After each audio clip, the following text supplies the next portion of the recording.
అక్రమ అరెస్టులను జై తెలంగాణ, జై కేసీఆర్, జై కేసీఆర్. ఈ రోజు హైదరాబాద్ లో జరుగుతున్న అరెస్టుల పర్వం యావత్ తెలంగాణని అట్టుడికేలా చేస్తుంది. ఒక రకంగా ఉద్రిక్తకరమైన పరిణామాలకి తావిస్తుంది. సంవత్సర పాలనకు సంబంధించి విజయోత్సవాలు జరుపుకుంటున్నాం. ఈ విజయోత్సవాలు మీరు భాగస్వాములు కావాలి. మీరు రెండేని మమ్మల్ని ఓ పక్కన ప్రతిపక్ష పార్టీగా ఆహ్వానిస్తూ మరో పక్కన అవకాశం దొరికింది కదా, లేదా అవకాశాన్ని కల్పించుకొని అరెస్టులు చేస్తున్న పర్వాన్ని బీఆర్ఎస్ పార్టీ చాలా తీవ్రంగా ఖండిస్తుంది. ఏంటి అరెస్టుల పర్వం? నిజంగా సంవత్సర పరిపాలనలో అద్భుతాలు జరిగితే ప్రజలు బ్రహ్మరథం పడతారు. నిజంగా మీరు ఎన్నో అభివృద్ధి సంక్షేమ కార్యక్రమాలు ఇచ్చిన 6 గ్యారెంటీలు 13 హామీలు కనుక అమలు పరుచుంటే ఆ ప్రజలే అద్భుతంగా సంబరాలు చేసుకుంటారు. కానీ గమనిస్తే ఎక్కడ ఆ సంబరాల వాతావరణం కనిపిస్తాలే. తగుదామని కాంగ్రెస్ పార్టీ అయినా సంబరాలు చేసుకుందామంటే మాకు ఏమి ఇచ్చిర్రు, ఏం చేసిందని ప్రతి నియోజకవర్గంలో ప్రతి ప్రాంతంలో గ్రూపుల తగాదాలతోటి ముసుగుల గుద్దులాటలాగా కాంగ్రెస్ పార్టీ గ్రూపుల పంచాయతీలే 30 ప్రతి జిల్లాల్లో. ఎంత విచిత్రం అండి. హరీష్ రావు గారి మీద ఎవడో ఓ దగులుబాజీ రౌడీ షీటర్, ఓ భూ కబ్జాదాడు, ఓ రియల్టర్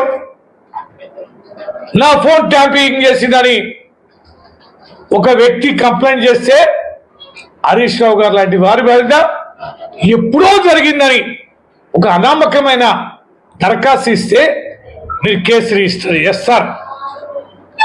మేము హైకోర్టుకి వెళ్లాల్సి వచ్చింది.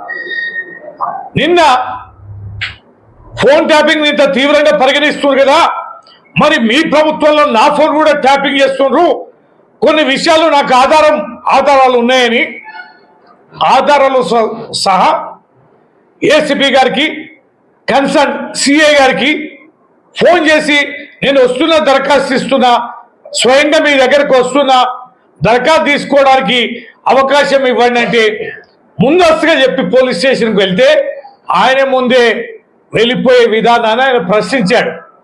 ఎందుకండి నా దరఖాస్తు ఇస్తున్నా, కొన్ని ఆధారాలు ఇస్తున్నా, మీకు వివరంగా చెప్పాలనుకున్నా కన్సర్న్ ఆఫీసర్గా మీరు వినకుండా నా ముందే మీరు ఇట్లా ఒక ఎమ్మెల్యేగా నాకు కనీస మర్యాద ఇవ్వకుండా అనుమతి తీసుకొని వస్తే మీరు ఎందుకు వెళ్ళిపోతున్నారని చెప్పని ప్రశ్నిస్తే ఇవాళ కేసు రిజిస్టర్ చేస్తారు. దరఖాస్తు ఇవ్వడానికి పోయిన ఎమ్మెల్యే పైన ఉల్టా కేసు రిజిస్టర్ చేస్తారు. రిజిస్టర్ చేస్తామని అరెస్ట్ చేస్తారు. ఆ అరెస్టుకు సంబంధించి ఎఫ్ఐఆర్ ఉండదు. ఆన్లైన్లో ఎక్కడ ఎత్తికిన ఎఫ్ఐఆర్ కనిపించదు.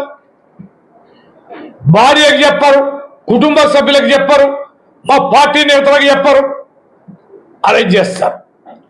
ఏంటి అరెస్ట్ చేశారంటే ఎందుకు కారణం ఏంటని తెలుసుకోవడానికి పోయినా, పరామర్శ పోయినా మా హరీష్ రావు గారిని అరెస్ట్ చేస్తారు, జగదీష్ రెడ్డి గారిని, ఎంతో మంది బీఆర్ఎస్ పార్టీ నేతల్ని వాళ్ళు అరెస్ట్ చేసి పోలీస్ స్టేషన్లో కూర్చోబెట్టారు. ఏం రాజ్యం? ఇందిరమ్మ రాజ్యం అన్నావు, ప్రజాస్వామ్యం అన్నావు, బద్దలు కొడతాం గడిలను అన్నావు. ఇవాళ నువ్వే కదా గడి నిర్మించుకొని ఇంట్లో ఉన్నావు. ప్రజాస్వామ్య వేదికైన ముఖ్యమంత్రి నివాసాన్ని ఖాళీ చేసి అక్కడ నువ్వు ఉండకుండా ప్రజా దర్బారు నిర్వహిస్తానన్నా నువ్వు పారిపోయి నీ సొంత ఇంట్లో ఇలా ముఖ్యమంత్రి కార్యాలయాన్ని ఏర్పాటు చేసుకొని ఇలా ఇనుప కచ్చలు నిర్మించుకొని దుర్భేద్యమైన కోటను నిర్మించుకొని ఇవాళ నువ్వు అందిస్తున్నది పరిపాలన. ఇవాళ ఏ జిల్లాలకు పోయినా ఎక్కడ పోయినా ముఖ్యమంత్రి గారి పర్యటన ఉందంటే ముందస్తు అరెస్టులు.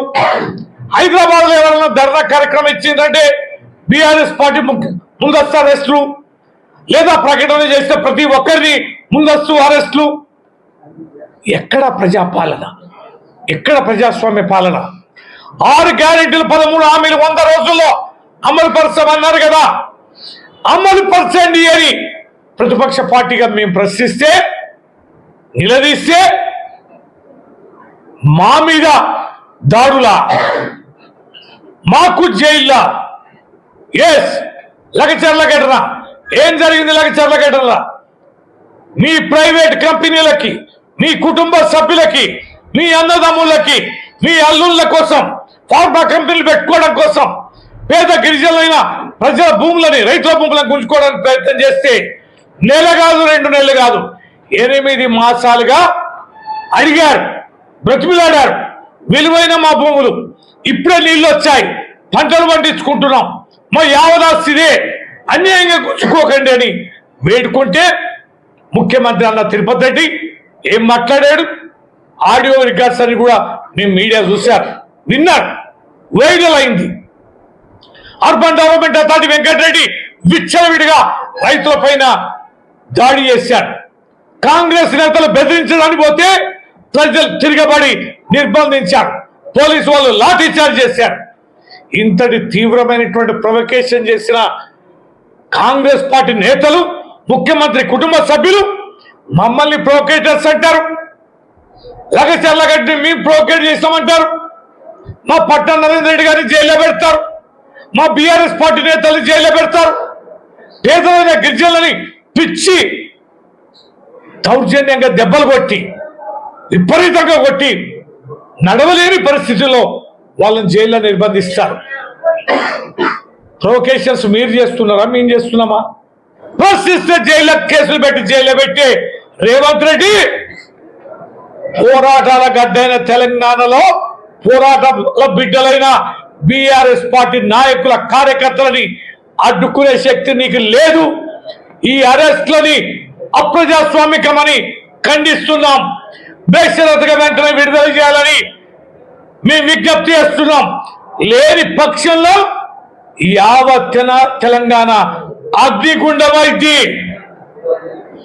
కాంగ్రెస్ పార్టీ నేతలారా, మంత్రులారా, ఎమ్మెల్యేలారా, కార్యకర్తలారా, కష్టపడి తెచ్చుకున్న మీ ప్రభుత్వాన్ని భ్రష్టు పట్టిన ఈ కాంగ్రెస్ రేవంత్ రెడ్డి, అరువు వచ్చిన రేవంత్ రెడ్డి, వలస వచ్చిన రేవంత్ రెడ్డి, అవినీతి దోపిడిదాడైన రేవంత్ రెడ్డి అనతి కాలంలోనే మిమ్మల్ని అగాధంలోకి తోసేస్తున్నాడు. తన కుటుంబ సౌలభ్యం కోసం, తన కుటుంబ సౌఖ్యం కోసం, తమ కుటుంబ ఆస్తులను పెంచుకోవడం కోసం. ఇది గమనించండి అంటున్నాం. ఇలాంటి పనికి మాలిన ముఖ్యమంత్రి, ఇలాంటి చకుల్బాజీ ముఖ్యమంత్రిని మీరు కొనసాగించుకుంటే ఇంకా రోజులే లెక్క పెట్టుకోవాలని ఈ సందర్భంగా మనవి చేస్తూ, ఇది ఆగదుగాక ఆగదు. మహబూబాబాద్ లో మొన్న ధర్నాకి మీరు నిరాకరిస్తే 1000 మందితో జరిగే ధర్నా, కోర్టుకెళ్ళి మీ అనుమతి తెచ్చుకొని జరిగిన ధర్నాను చూశారు. అలాగే ఉంటది యావత్ తెలంగాణ, అలాగే ఉంటది ప్రతిస్పందన. భవిష్యత్తు చూస్తారు బిడ్డ. కాసుకోయిగా ఇలాంటి అప్రజాస్వామిక చర్యలు మానుకుంటావా? ఎన్ని జైళ్లు పెట్టుకుంటావో, ఎంతమందిని పెట్టుకుంటావో చూసుకుంటావా? తేల్చుకోమనమని మా అనుకోట గడ్డగా ముఖ్యమంత్రి రేవంత్ రెడ్డికి సవాల్ విసురుతున్నాం.